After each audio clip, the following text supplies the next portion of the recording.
الحمد لله رب العالمين والعاقبة للمتقين والصلاة والسلام على خير خلقه محمد وآله وأصحابه أجمعين. نورانی قاعده تختی نمبر 1 مفردات. په دې کې من یو حرف ویلو الف. ورپسې نننې سبق هغه زمونږه د با نه شروع کیږي. ټیک شو؟ نو دا حرف دی با.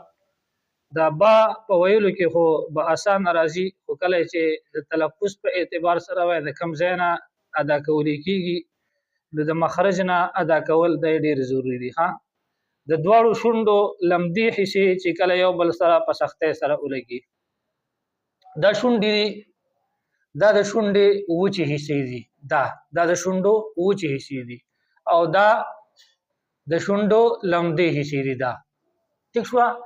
دا ورم دخکا د شونډې لمده حصہ ده. نو د سورته ویل کېږي د دواړو شونډو لمدې حصے چې کله یو بل سره په سختۍ سره ولګي نو د دینا با ادا کېږي. تاسو به وایئ با داسې. ورپسې حرف دی تا. ګوره دا د کوم ځای نه ادا کېږي، د دې مخرج څه دی؟ نو د ژبې سر چې کله مخامخ برنو دواړو غاښونو د ویښونو سره په سختۍ سره ولګي نو د دې نه تا ادا کېږي. دا دی د ژبې سر. ټیک شوه؟ دا برني دوه غاښونه، دا یو او دا یو.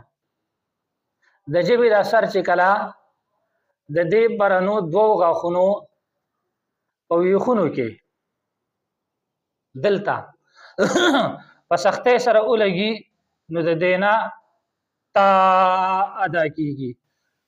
او دغسې دا سره یاد ساتئ د دې مخرج نه دال او بل حرف طا دا هم ادا کېږي. ورپسې حرف دی ثا. نو دا د کوم ځای نه ادا کېږي؟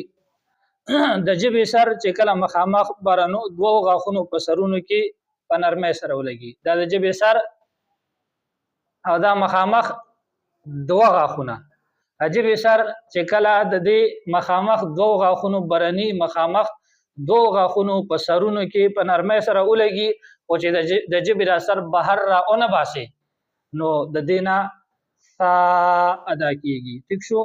او د دې سره سره د دې نه ذال او بل وا هم ادا کېږي. دا به انشاءالله په خپلو مخارج ځایونو کې وایو. نو تاسو به سا نه وایئ، سا غلط دی. ښه تاسو به وایئ سا د دغه مخرج مطابق کوم چې مونږه ذکر کو. ورپسې حرف دی جیم. ګوره دا به څنګه وایئ؟ د ژبې مینس چې کله بره تالو سره په سختۍ باندې ولګي نو د دې نه جیم ادا کېږي. ټیک شوه؟ جیم یو نرم تالو دی یو سخت تالو دی. د خولې طرف ته نرم تالو دی او مرۍ طرف ته سخت تالو دی. نو کله چې د ژبې مینس دا د ژبې مینس دی دا چې کله بره سخت تالو سره یعنی خولې طرف مرۍ طرف ته چې کوم تالو دی دا جبه د ژبې مینس د هغې سره په سختۍ سره ولګئ نو د دې نه جیم ادا کېږي. او دغه رنګې د دې مخرج نه شین او بل یا دا حروف هم ادا کېږي، خو دا به په خپل ځای باندې وایو. دا اوس تاسو نننی سبق او د سبق مطلب دا دی که څوک اورېدل غواړي ځان په مخارجو پوهه کول غواړي سبق زده کول غواړي نو زموږ د یوټیوب چینل دا خامخا سبسکرایب کړئ او دغه رنګې لایک یې کړئ. خپل کمنټس هم د دې متعلق تاسو وکړئ او بل غټه دا خبره د غنټې نشان هغه خامخا ووایئ چې تاسو ته زموږ نورې ویډیوګانې نور درسونه هغه هم درځي. الله تعالی دې تاسو ته جزای خیر درکړي. وما علینا الا البلاغ.